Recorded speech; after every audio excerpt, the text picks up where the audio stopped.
¿Quiénes son los protagonistas del mundo político? ¿Cómo funcionan los mecanismos sociales? ¿Qué estrategias económicas son las que tienen éxito? ¿Hacia dónde nos llevarán los procesos globales? Mis invitados saben mucho de todo aquello. No quiero entrevistarlos, quiero tener conversaciones profundas.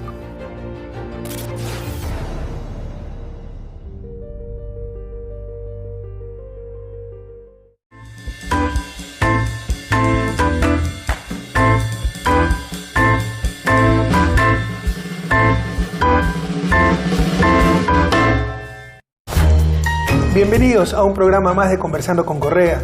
Como siempre, invitados muy especiales, yo diría extraordinarios.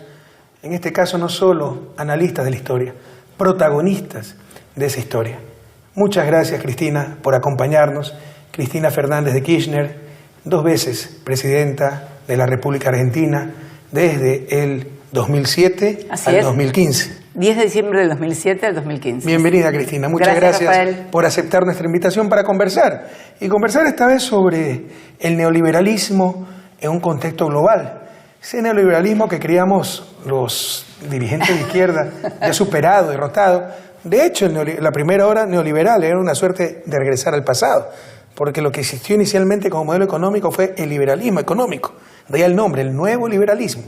Porque después del estruendoso fracaso a finales de la década de los 20, con la Gran Depresión del liberalismo clásico, volvió en los años finales de los años 70, inicio de los 80 y con mucha intensidad en los 90, el nuevo liberalismo. Fracasó en todas partes del mundo, particularmente en América Latina, la región, que con más intensidad, rapidez, profundidad, radicalismo aplicó las recetas del Consenso de Washington. Se vivieron nuevos tiempos con pensamiento propio, gobiernos progresistas, políticas sociales, pero parece que vuelve nuevamente a instalarse. Mirá, tenemos esta nueva ola de un liberalismo o neoliberalismo tardío en la región que viene acompañado de el lawfare, ¿no? El lawfare o ese movimiento que utiliza el Poder Judicial para perseguir a los opositores, para estigmatizarlos y para convencer a todos aquellos ciudadanos que tuvieron mejoras en su calidad de vida de que en realidad lo que vivieron era una ficción, una mentira, de que había muchísima corrupción y que si ellos vivieron mejor y tenían más cosas, era casi una ficción, era una mentira de los dirigentes populistas, corruptos y mentirosos. No sé si te suena este discurso. Sí, libreto en todas partes de América.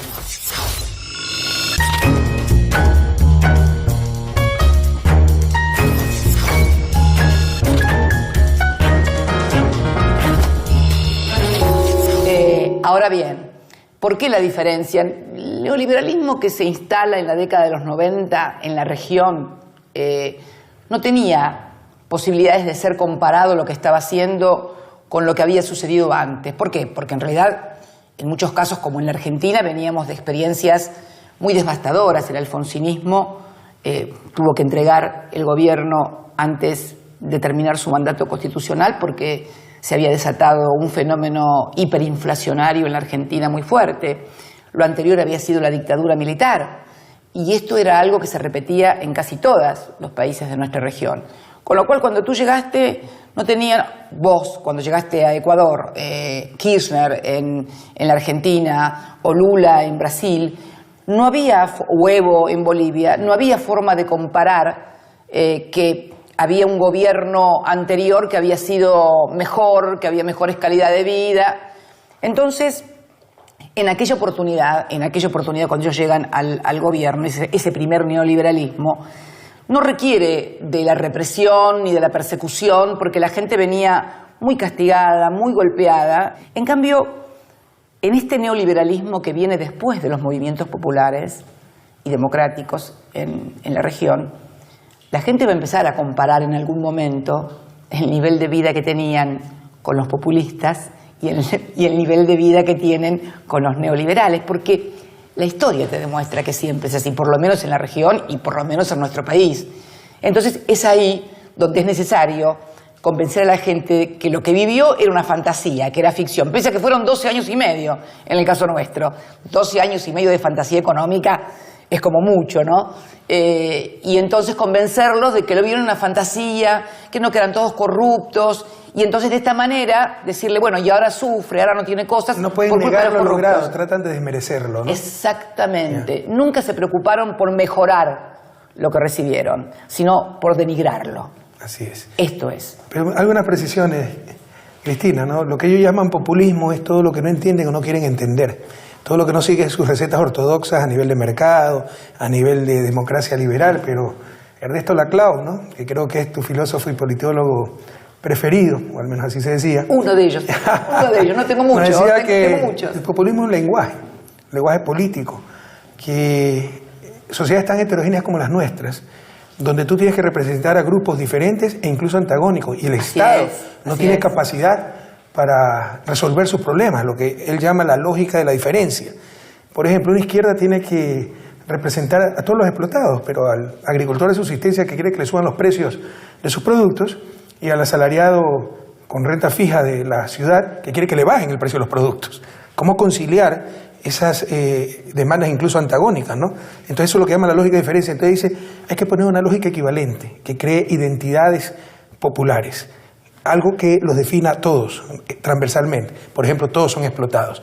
Y ese es el lenguaje, para crear esa identidad popular, para crear ese proyecto nacional. Y aquello él llama populismo, ¿no? Es un lenguaje político.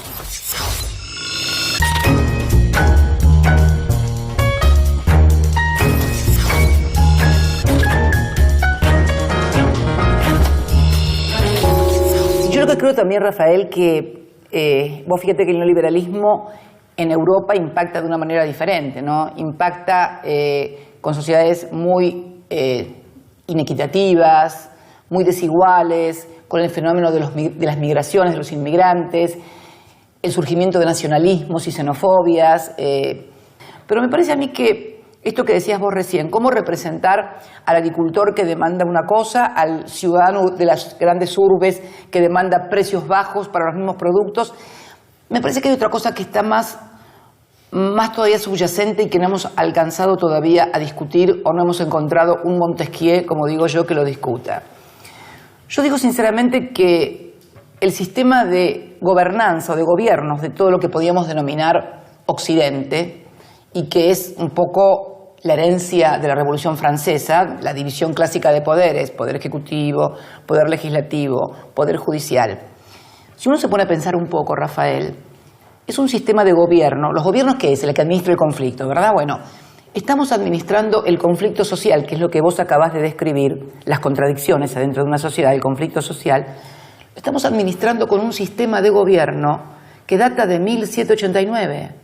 En 1789 no existía el auto, ni la energía eléctrica, ni que hablar de las redes y la internet. Eso te iba a decir, el iPhone. Ni que hablar. Entonces, ¿cómo se puede creer? Es como si estuviéramos pretendiendo operar a la gente en una mesa, en un quirófano, con la misma técnica que se operaba en París en 1789. Te morirías. Estoy totalmente de acuerdo contigo, es sorprendente. Yo he hablado de esto en anteriores ocasiones, pero es sorprendente, es uno de los pocos espacios que ha permanecido prácticamente inmutable durante más de 2 siglos, pese al avance tecnológico. Ahora puedes practicar democracia directa, saber inmediatamente vía electrónica qué piensa la gente. Lo que pasa es que a las corporaciones... Pero sigues en ese sistema de equilibrio, supuestamente, que muchas veces es de mutua inmovilización, ¿no? Pero más que eso, yo creo que a los poderes que surgen producto del desarrollo capitalista, del neoliberalismo, de la posguerra, las corporaciones que comienzan a internacionalizarse adquieren mucho más poder que los gobiernos locales. Entonces, a las que no les conviene hoy que se discutan estas cuestiones, que no se discuta una gobernanza global, ¿a quién no le conviene que se discutan los paraísos fiscales? Por ejemplo, que le quitan miles de millones de dólares a todas las economías del mundo. En el G20 hemos logrado que se condene verbalmente en una declaración o en un documento los paraísos fiscales, pero nadie hace una convención internacional prohibiendo los paraísos fiscales, que sabemos que sustraen miles de millones de dólares a las economías reales, que significan hospitales, escuelas, mejores empleos, tecnología. Es más, en el gobierno de mi país, que es un gobierno offshore prácticamente, desde el presidente para abajo, Todos tienen cuentas y sociedades offshore. Esto que pasa en la Argentina, calculo que debe estar pasando en infinitos lugares del mundo. Por lo tanto, a nadie le interesa ponerse a discutir un sistema de gobierno donde podamos reglamentar y poner adentro de la Constitución todo esto. Hoy la Constitución... A los poderosos no les interesa. Claro, a los poderosos. Yo digo, la Constitución... Atenta contra sus intereses y lastimosamente la Constitución el orden mundial no es solo injusto, es inmoral. Todo está en función del más fuerte. Claro, la Constitución de mi país reglamenta, pero a rajatabla, lo que tiene que hacer el presidente, lo que tiene que hacer cada senador y cada diputado, cómo es el Poder Judicial. Todo está todo reglamentado, todo establecido. Ahora, la Constitución no dice una palabra de las grandes corporaciones, no dice una palabra de los grandes medios de comunicación cartelizados, globalizados, no dice una sola palabra acerca de cómo hacemos con los paraísos fiscales, no dice una sola palabra acerca de las corporaciones transnacionales. De esas cosas no se hablan en las constituciones.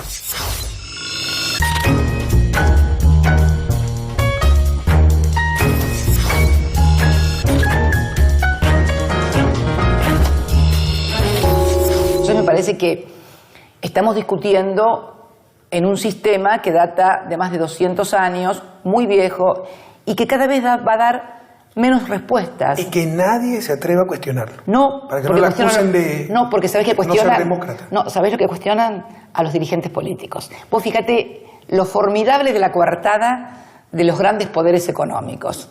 No fracasa el sistema económico, el modelo económico. Fracasan los dirigentes que lo ponen en marcha. Acá está una discusión si hay que ser gradualista en el ajuste o no hay que ser gradualista. O sea, si ellos fracasan, que van a fracasar porque esto es un sistema condenado al fracaso, va a ser que fracasaron no porque aplicaron el neoliberalismo y la ortodoxia liberal, sino porque no hicieron las cosas como lo tenían que hacer. Es que eso es lo que pasaba en los años 90 y eso es lo sorprendente.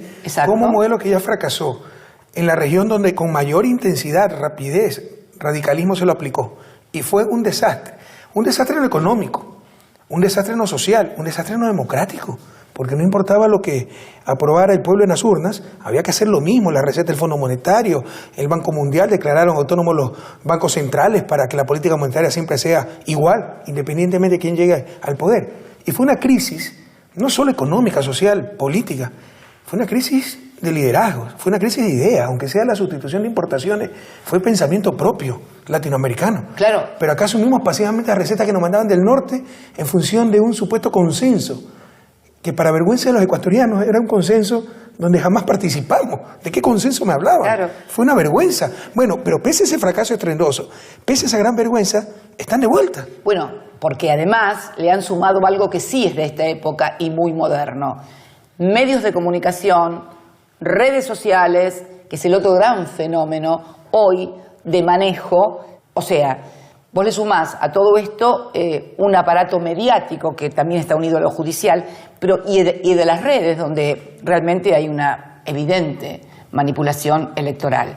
Todo esto vinculado a un creciente individualismo que también en los medios de comunicación y fundamentalmente el surgimiento de las redes, el hombre solo frente a la computadora, en un ejercicio de libertad, pero un ejercicio de tanta libertad que finalmente termina preso de la máquina que le informa, sin capacidad de poder distinguir lo que es cierto de lo que no es cierto que le da esa máquina, con lo cual es una libertad bastante relativa, porque en definitiva si vos frente a tu iPad estás recibiendo información y no sabés qué es cierto de lo que recibís, podés sentirte muy libre porque crees que podés acceder a todo el conocimiento y a todo. No, es mentira. Está demostrado que a través de algoritmos, que a través de sistemas muy sofisticados, que pueden ser manejados por agencias de seguridad, por organismos de inteligencia, a vos te va a llegar solamente lo que tu perfil psicológico, de gustos, de preferencias demanda, con lo cual pueden manipularte también. Entonces, creo que estamos en un momento muy complejo donde las viejas categorías de pensamiento no alcanzan. Lo que sí sigue siendo una categoría, me parece, es lo nacional y lo popular. Por eso tengo grandes expectativas con nuestra región y con nuestra forma de encarar las cosas y por las experiencias que hemos tenido. Esto es muy sorprendente, ¿no? Que en un tiempo relativamente corto vuelve al pasado. Se vuelve a instalar, venga esta restauración conservadora, cuyo eje económico es el neoliberalismo que fue un desastre en nuestra América. Nosotros pertenecemos a 2 países que quebraron con las recetas neoliberales. Así es. Y eran cual médicos en edad media, ¿no?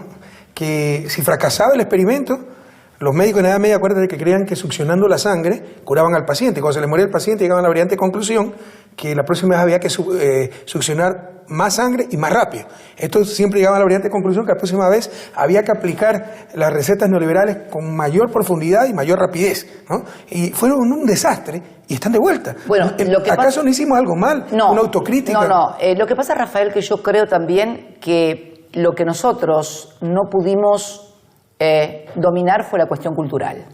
La cuestión cultural y la cuestión también, no solamente cultural, sino profundamente psicológica. Este nuevo neoliberalismo, nuevas fake news y todo lo que es en las redes, ha explorado y ha investigado muy bien a través de think tank lo que es el pensamiento de la gente y demás. Ellos han logrado, por lo menos en franjas importantes de nuestra sociedad, convencerlos que el progreso que tuvieron se debió a su esfuerzo individual. Que si vos pudiste cambiar tu auto, o comprarlo si no lo tenías, si vos pudiste tener una casa que antes no la tenías, en realidad no fue producto del proyecto político, económico y social que gobernaba tu país, sino fue tu esfuerzo personal, tu capacidad, la que logró que tu hijo fuera a la universidad, que vos pudieras viajar, que vos pudieras tener una casa. No tuvieron nada que ver las políticas. Es más, se encargaron de demostrarte las cosas que no hicieron bien o que dijeron que no habían hecho bien, pero en realidad convencieron a mucha gente de que el progreso que tenían estaba totalmente separado del movimiento político. Es más, te voy a dar una novedad terrible. Convencieron a millones de trabajadores que se habían convertido en obreros, que habían conseguido un trabajo en blanco, registrado, en una fábrica, con un buen salario, que el impuesto que le cobraban a los altos ingresos se lo llevaban los vagos, los tipos que no trabajaban, los sujetos de las políticas sociales de los gobiernos que, como el mío, para que me siguieran votando, le daba plata a los que no trabajaban y a los vagos y a los pobres. Es más, dividieron la base social popular. Esto es lo que hicieron.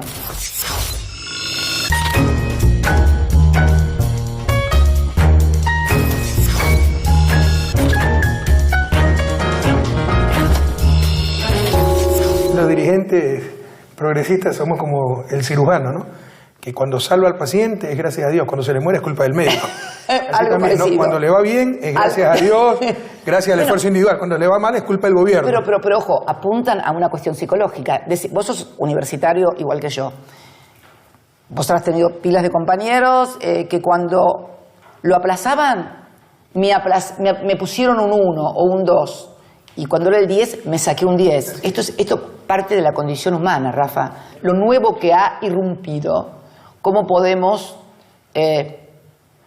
imaginar para esto todo nuevo un sistema de gobierno que pueda administrar eficaz y eficientemente el conflicto social? Hoy, el neoliberalismo ha encontrado la coartada perfecta. Se sigue aplicando el sistema neoliberal económico y se culpa a la política y a los políticos del fracaso de los gobiernos. Bueno, hay que hacer todo un replanteo de esto ante la sociedad y bueno, volver a colocar las cosas en su lugar. Y te quieren hacer llegar a la conclusión de que no se necesita políticos sino gerentes. Además, CEOs.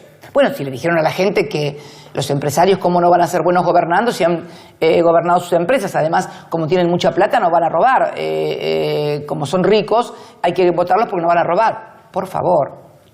Todos los días se encuentran en una sociedad y te dicen además, pero las sociedades offshore no son malas. Nadie que tenga una offshore es legal.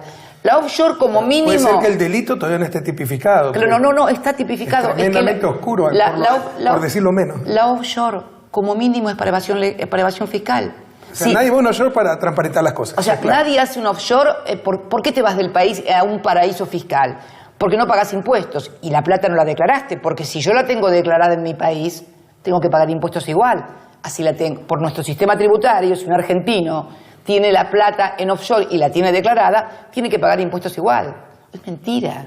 La offshore es profundamente ilegal porque no hay forma de que lo sea ojo, y digo evasión de impuestos, el delito más liviano.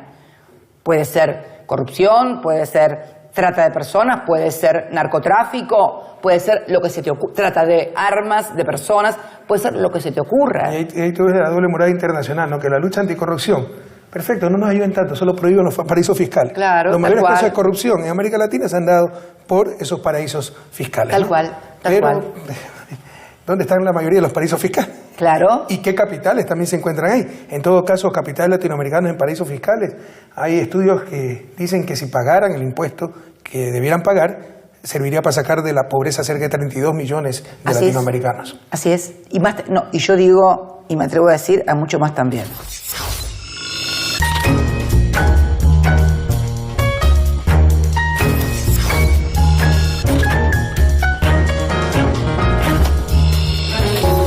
Ahora, tú hablaste de cultura. El neoliberalismo para mí no es solo una ideología, es toda una cultura. Sí, claro. Una cultura que te transmite modos de vida, ¿no? La competencia como modo de vida, la meritocracia, el individualismo, ¿no? El ser humano en solitario, cuando el ser humano es un ser gregario. Después se quiere complementar, ¿no? Que sí, después de haber buscado solamente lucro, ya estás cumpliendo tu función social, pero como tienes buen corazón puedes repartir algo, tus ganancias. Pero en esencia de todo el paradigma neoliberal está exacerbar lo que son defectos del ser humano, ¿no? Como ese egoísmo, ese individualismo. Yo creo. La pregunta es que no va más acorde a la naturaleza del ser humano. Bueno, gran pregunta. Y eso no justifica el retorno del neoliberalismo. Perdóname que diga, nosotros, ¿no? Que me incluya, claro. Pero sacamos 92 millones de personas de la pobreza. Así es. Por si acaso, en los últimos 2 años, 19 millones de latinoamericanos volvieron a ser pobres. Así es. Hay grandes retrocesos en la región. Pero sacamos 92 millones de personas de la pobreza, la nueva clase media.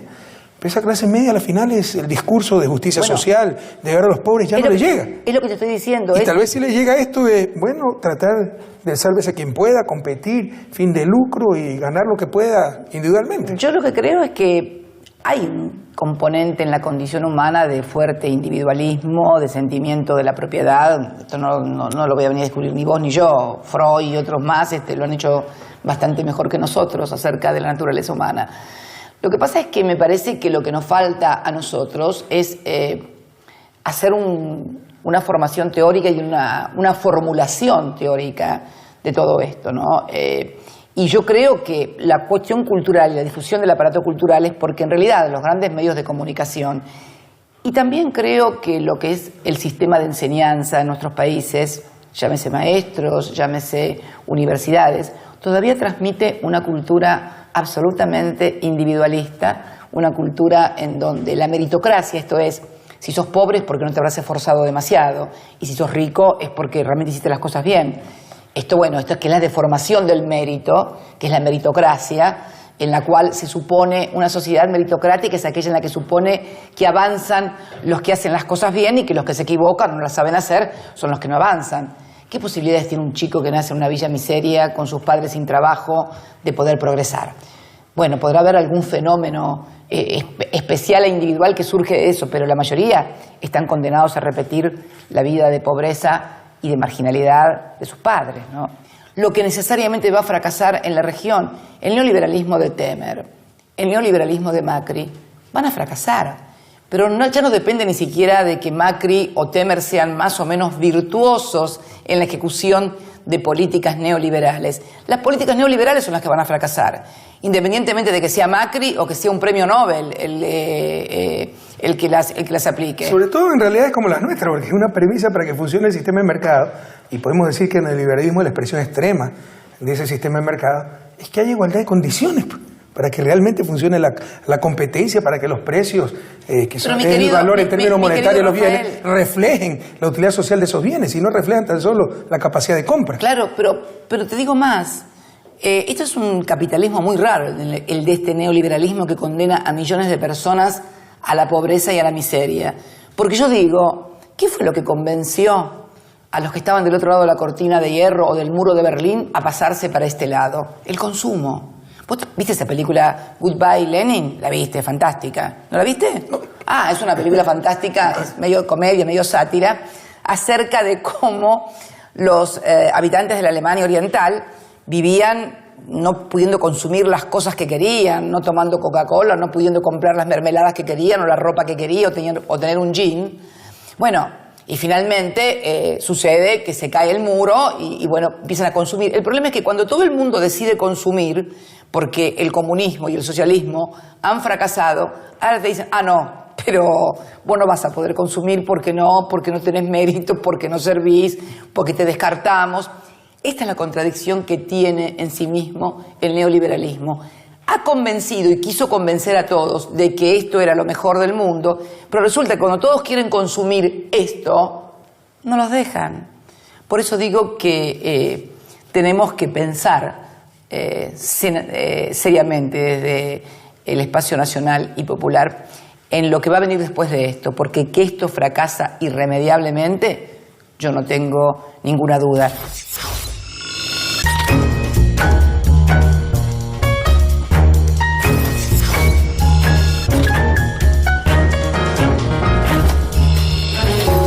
Creo que en ese sentido, mira, creo que los que denominaron movimientos populistas en América Latina dieron una pelea muy importante contra todo lo que se decía que había que hacer para construir bienestar para las sociedades. A nosotros, por ejemplo, que nosotros desendeudamos al país. Cuando nosotros llegamos, la Argentina debía el 166% de su PBI. Teníamos la deuda soberana defaulteada más importante del mundo y cuando me fui el 9 de diciembre del 2015 en una plaza repleta de compatriotas que me despedían, dejé al país con un nivel de deuda que fue uno de los más bajos de su historia en 200 años. 13% en moneda dura, en manos de tenedores privados, extranjeros o nacionales, 13% del PBI. Hoy han más que duplicado la deuda externa. Se financian únicamente con deuda externa. Vos sabés, Rafael, que la deuda externa, la restricción externa, ha sido una de las claves de todos los conflictos institucionales y que tuvo la democracia en nuestra región. Bueno, estamos marchando, por lo menos en la Argentina, aceleradamente, como una locomotora que va contra... Algunos dicen que lo que se ve allá... que viene es la luz al final del túnel. No, es la locomotora del endeudamiento. Es la locomotora del endeudamiento que viene y yo lo recomiendo a mis compatriotas que traten de separarse cuando, bueno, va a ser muy difícil hacerlo, pero... En todo caso nos llamaban populistas porque éramos populares. Estoy convencido que el populismo para ellos es todo lo que no va en función de sus intereses o que no quieren o pueden entender. Y por el contrario, se dio lo que yo llamo como un oxímoron, el populismo al capital. Pero ahora tengamos oportunidad de hablar de esto en una futura ocasión, quedan muchos temas pendientes, pues. Pero esto es una fuente de información, de experiencia, de conciencia. Ha sido protagonista de la historia regional y mundial, querida Cristina, y te agradezco muchísimo esta oportunidad. Gracias, Rafael, que nos ha dado para conversar un poco, como siempre lo hemos hecho, pero esta vez delante de nuestra audiencia. Y ustedes, gracias a vos y a RT también. Muchas gracias. Gracias, queridos televidentes, y hasta el próximo episodio de Conversando con Correa.